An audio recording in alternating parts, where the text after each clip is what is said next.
Welcome to Dishing with Donald and Dave. But Dave, you're leaving again. I know. I can't believe it. Do I know how to pick them? Yeah, I figured I'd go out like Seinfeld because this is such a great show. I'm gonna go out on the top of my game. No, we're making the move, moving the family to Fredericton, New Brunswick for a new radio gig out there. It's so good. I mean, these are opportunities you can't say no to. No, right? you can't. I mean, you can't. but we've been blessed to have you at Rogers. And Thank you. Giving you a big send off. Yeah, huge thanks to you and Rogers for having me on the show. And you know, your mom and dad are going to be able to watch on TV. That'll be important. Oh yeah, they're struggling with the move right now, moving the boys and their grandparents, and so it'll be nice for them to see something. But it's going to be a big adventure, but it's going to be exciting at the same time. Well, you know, I have a New Brunswick story. I went to New Brunswick once. Oh, good. I do, yes. And it is, the lifestyle is so different here. Your family's going to love it. Yeah. I was asked to help someone move, and it took 2 days to load up the truck because what's the rush? And that's the way it is over there. Oh yeah. It's so slow paced. Really? You know what I mean? Yeah, everyone's Bunch of procrastinators. But everyone helps each other. Right, yeah, but they're all I'll very, fit right in. Oh yeah, back to the story. I'll help you first move week. that truck. Yeah, exactly. Next you week. all I have to do is break a toe. Yeah. Again, another one. A lot of broken toes in my future in there. Well, you know, I mean, it's an opportunity you can't say no to. Yeah. And your passion, what's your passion? Oh, it's so deep. I mean, obviously it's radio, right? It is radio. Yeah, it is radio, and it sounds cheesy, but being, you know, a father and a husband, I just wanted to have a family for so long, and I always said if I was to raise a family, I'd want to do it out east. There was just something that drew me out there. Me too. I love you, Morris. Yeah, yeah. Even though I'm born and raised in London, I absolutely love London. It's been amazing, but to go out there and see what it's all about and raise the boys, and I can't wait. And I love seafood. So hopefully there's lots of that there too. Well, that you're right close to it then.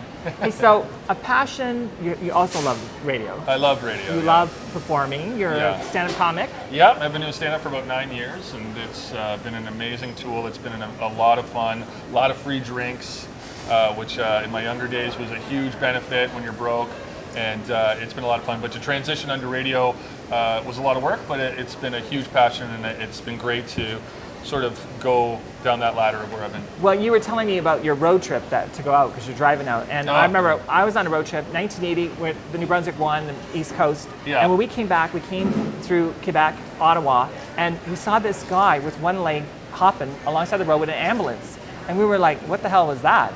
And then to find out it was Terry Fox. Oh, really? Before we knew about Terry Fox.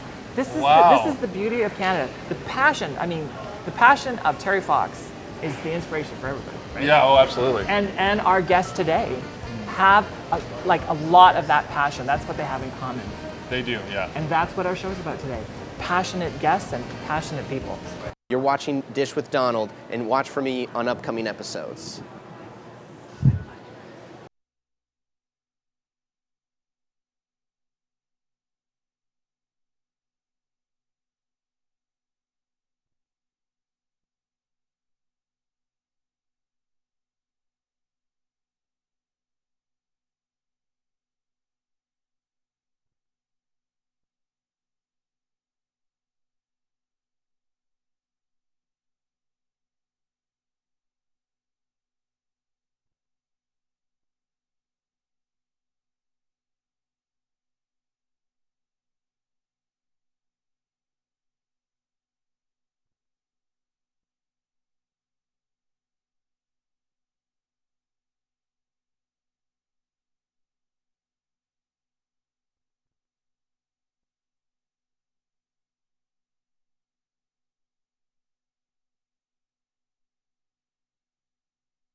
Welcome back.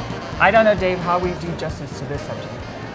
That's a very good question. Missing Aboriginal woman, but we've got a great guest who means a lot to her. She's going to tell us all about it. Welcome. I want to get your name, Akiwenzie. Yes. And how do you say that in your speaking tongue? It's bonjour. Bonjour. Mi sit tongue addition cars mishki casto dem nia shingabing don't spark. Wow, we need a translator for that. On the aga nishnabe kwenda. But tell us. I know we haven't got much time, but tell us, Aboriginal missing women. How serious it is in our area? It's a Canadian issue, and what are we missing? Why have we ignored this subject? It's more than just the women, but the women are in the forefront, and there's the missing and murdered Aboriginal women across this country, in all 4 directions, and it's not being told, and it's not being. The media is not picking it up. Well, we are today. We are doing it here and on I Rogers. say miigwach and yawago, which means in my language, thank you very much. I'm very, very grateful for being here. And there's local people who are missing. What can we do? There's a young woman that went missing within this territory, and they still don't know where she is. They still have no information on her.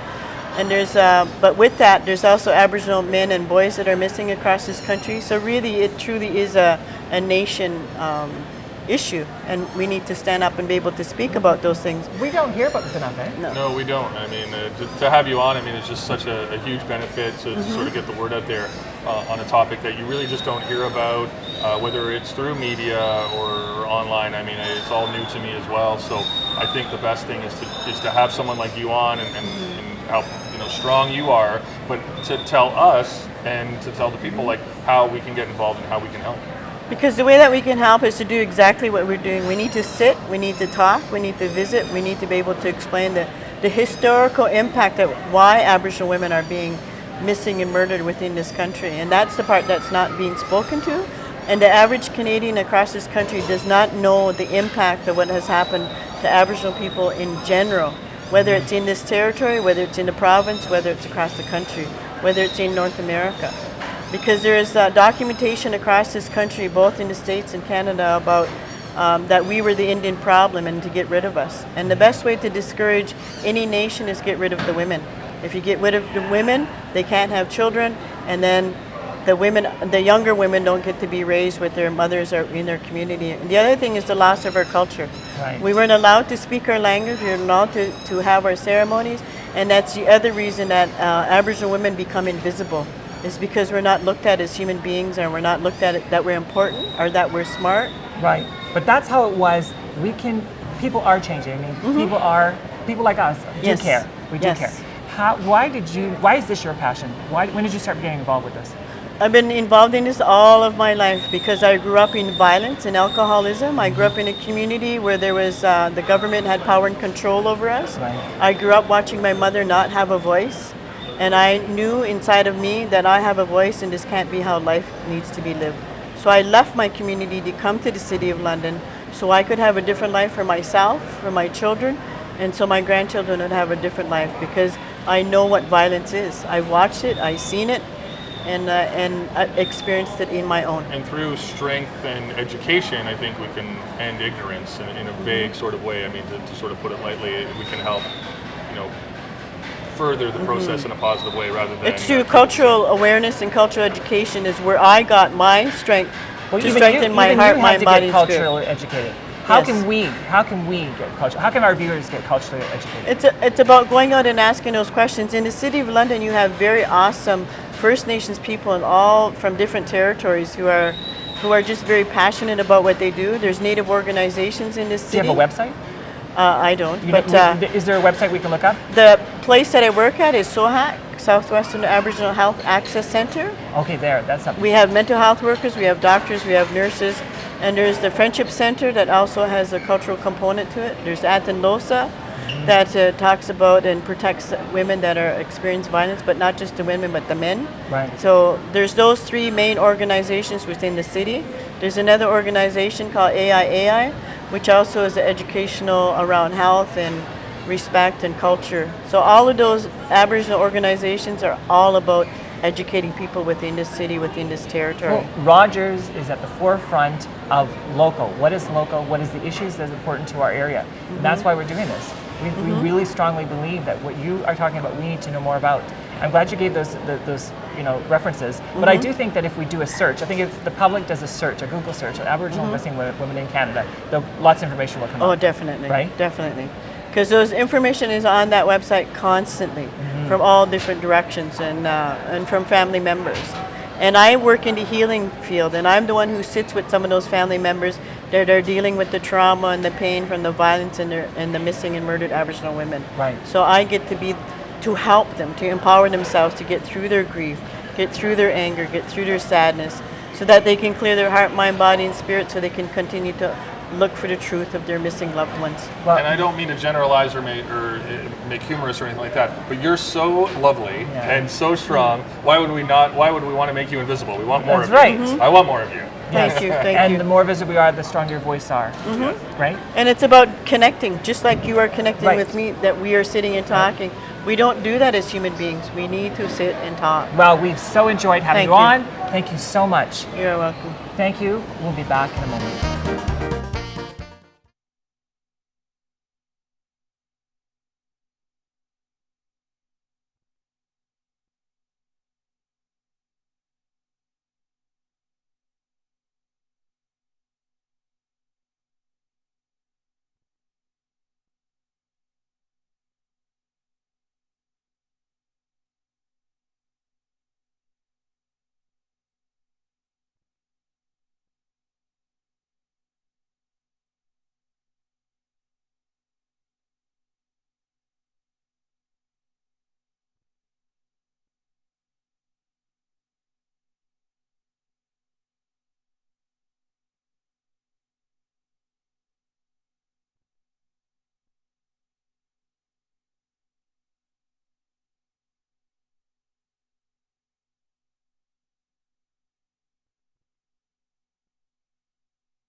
Our next guest, passion knows no bounds. Have you ever met before? Jonathan Banker-Snell, welcome. Never, yeah. Hi. Do you know, Jonathan, that for years, everyone says that you're my doppelbanger. How do you say that word?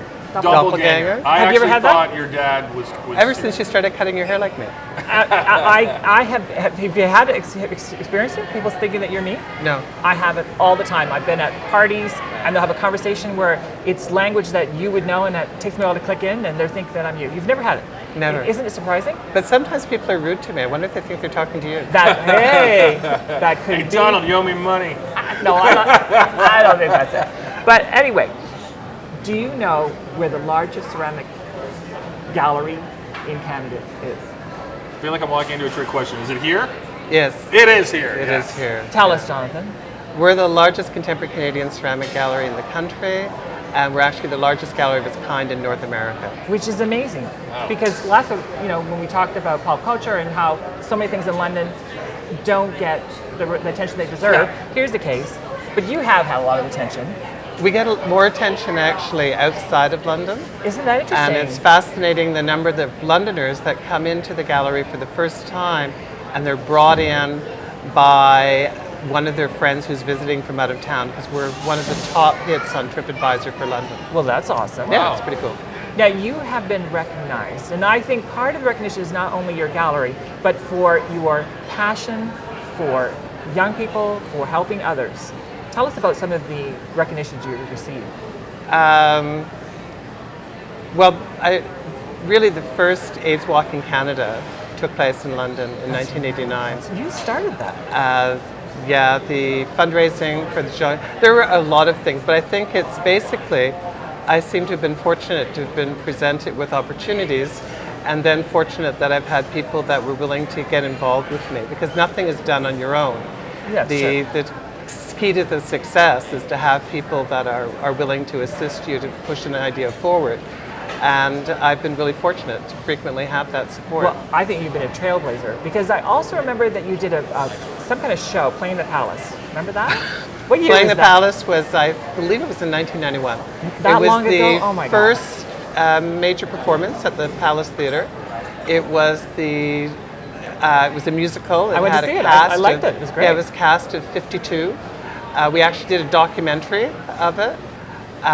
What was fascinating, because I knew absolutely nothing about theatre, was I advertised in the Help Wanteds for the cast, and consequently got a lot of people coming to audition who had never been in theatre before, and one of them had never danced before and went on to become a lead ballet dancer. Wow. Yeah.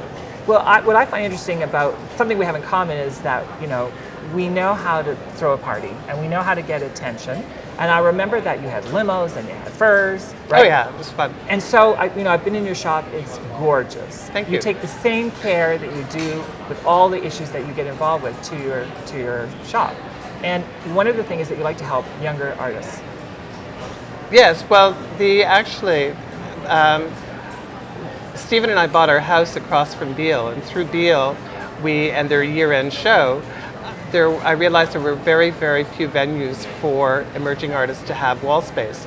So that started to interest me, and then as I was given the opportunity to open up the gallery in the Galleria under the Culture, Commerce and Community process, it was like an offshoot of finding things that were Canadian, and then I realized that there was actually nobody championing ceramic artists either. And similarly, my gallery manager now, who's probably Brian Cook, who's one of the top people in Canada now as far as curating, and he was also plucked into the gallery, and he's just amazing. But you're passionate about a lot of things.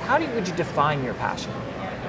I think that primarily it's, I like the underdog, or rather, I think that I'm fortunate enough to be vocal enough that I can support people, and I'm articulate enough, and I seem to have the ability to get people's support. And I think that it's just, we all have opportunities that come to us, and I think it's important that we take them, and that if we're fortunate enough to have them presented to us, then we also have to give